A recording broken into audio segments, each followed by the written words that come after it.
Hey everybody, so today when we're talking about corruption, we are going to be talking about two different college basketball scandals. The first one being at the University of North Carolina and the second being at Louisville. So from 1993 to 2011, the University of North Carolina Chapel Hill offered African American studies classes that were deemed as independent studies. They were paper only classes, which means that all you had to do was write a paper and you would receive credit for the classes. There was no actual in class instruction time. There was an investigation known as the Martin Report concluded in December 19th of 2012. So during the 18 years of the scandal, classes were offered on over 200 occasions.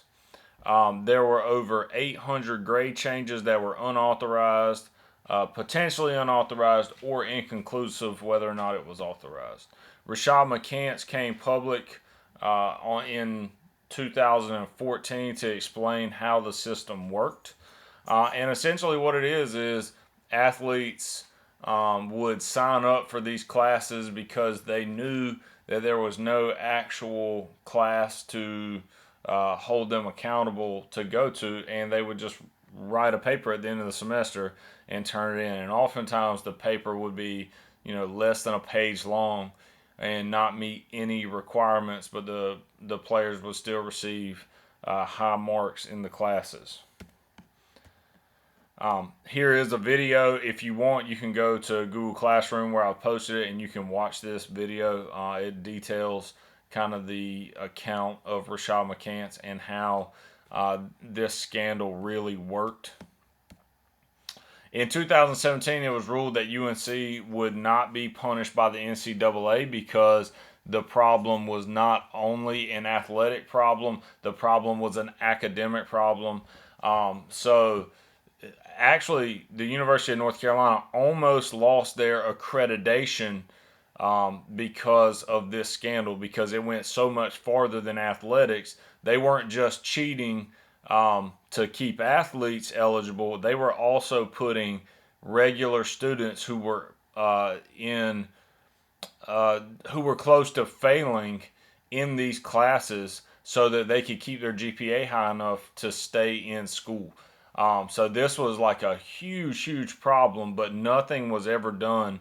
And the University of North Carolina keeps their accreditation today, although they probably should have been punished for breaking the rules. UNC's academic integrity is still in question, but their accreditation was reaffirmed on December 5th of 2017. So moving on to Louisville, in not quite an academic scandal, but more of a scandal. I don't really know how to describe it, but let's go ahead and jump into it. So Louisville, their head coach, Rick Pitino, is known for kind of being a little bit of a scumbag, okay? So in August of 2009, Rick Pitino admitted to paying a mistress to have sex with him, and then the mistress tried to extort him, meaning she tried to get him to give her money to be quiet, which he just came out and was like, yeah, I did it. October 2015, an escort service accused Louisville assistant coaches of paying prostitutes for recruits. So essentially, the basketball team was having recruits come on campus, and then they were paying prostitutes to have sex with the recruits, which is not only a violation of NCAA rules, it is a violation of the law in general. You are not allowed to pay prostitutes to have sex. It is illegal.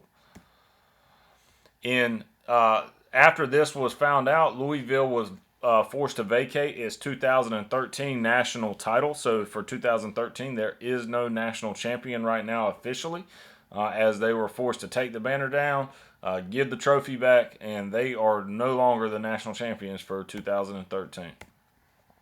September of 2017, Rick Pitino and Adidas are accused of paying recruit Brian Bowen upwards of $100,000 to attend Louisville to play basketball.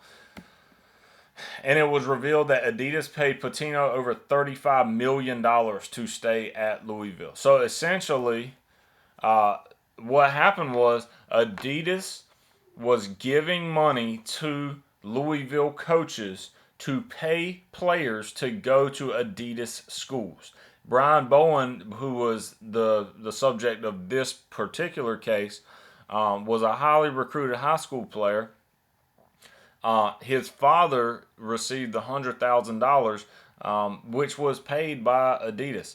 Adidas gave Rick Pitino $35 million. That $35 million contract was supposed to go into the scholarships, but they paid the coach with it, which is also against NCAA rules. Coaches are not allowed to take endorsements from shoe companies. Now, Adidas is the company that got caught in this situation, but understand that every shoe company is doing this.